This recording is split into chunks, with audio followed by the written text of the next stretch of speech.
healthcare is one of the largest industry, not only in India, but worldwide. So healthcare is very, very important sector.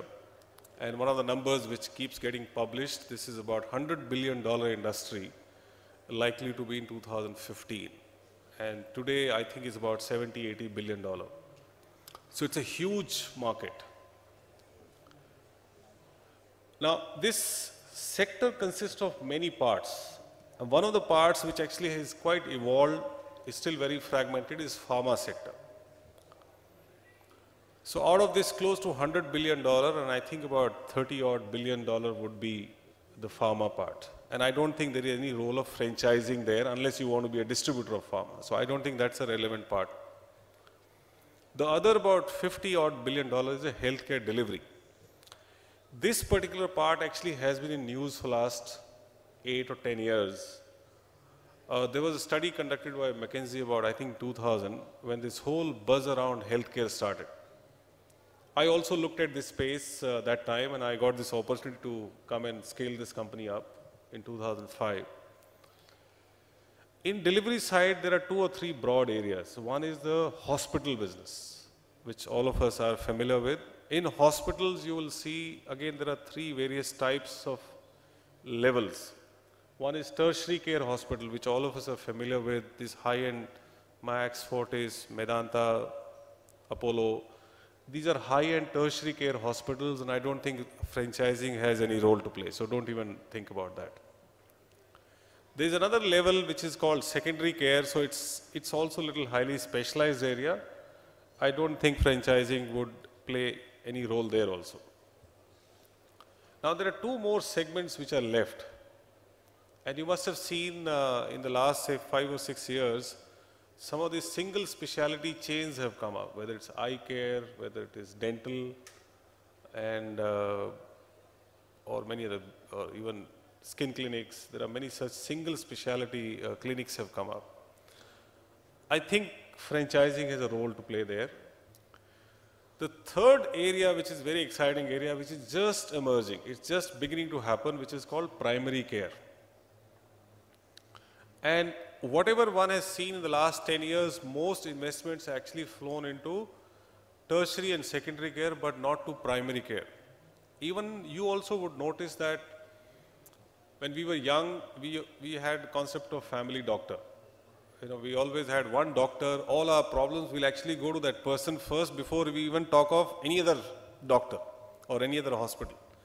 Today, with time, it is slightly changed. Whenever there is a bit of a need for seeing a doctor, we go to a hospital. Somehow in the last 10 years, the focus on this whole family doctor or primary care has gone away. But that is the huge market. That's the first level of contact for any person who thinks he or she needs to see a doctor. I don't represent standing here primary care, but I think that's an opportunity for any one of you who would want to be associated with healthcare, is an opportunity which is going to come up in a big way. Now the second area is the diagnostics area, though what I have touched now is a hospital. Now what we have done in our model is that we don't franchise out labs.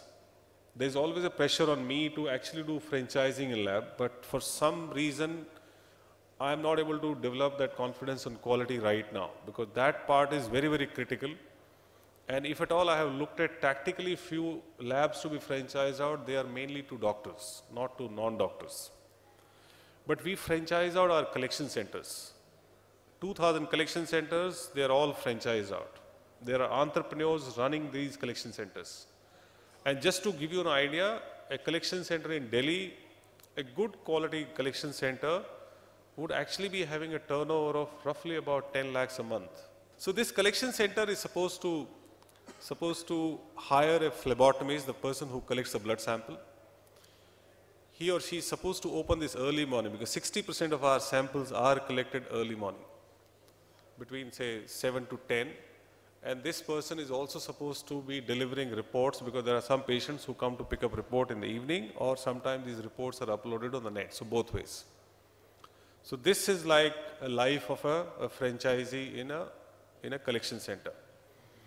We are not looking for any sort of a qualification. We are looking for that entrepreneur mindset, which is a typical, my earlier speakers talked about hunger for growth, who can do market management, who can reach out to doctors, who is passionate, because our business is not about making money, our business is actually serving patients who are in the state of suffering and anxiety. So who is little more caring than just about talking about money all the time. So that's sort of a passion we need to have in the franchisee. So this business also is a very, very lucrative business, and this is a growing business. And if any one of you are more interested in knowing, please feel free to reach out to me. So just to sum up, I do see a lot of franchising opportunity in primary care or primary health care, and you are going to see a lot of change coming up in next 5 years. I do see a lot of opportunity in diagnostics area, like pathology or imaging business. It may not be pure in technical area, but some of these areas which can be franchised out. I don't think we can live without franchising, because a country like ours, which is so wide, so spread out, franchising is one where I have to live with. I will actually expand aggressively in this area. So healthcare is a big opportunity. Please look for it. Thank you.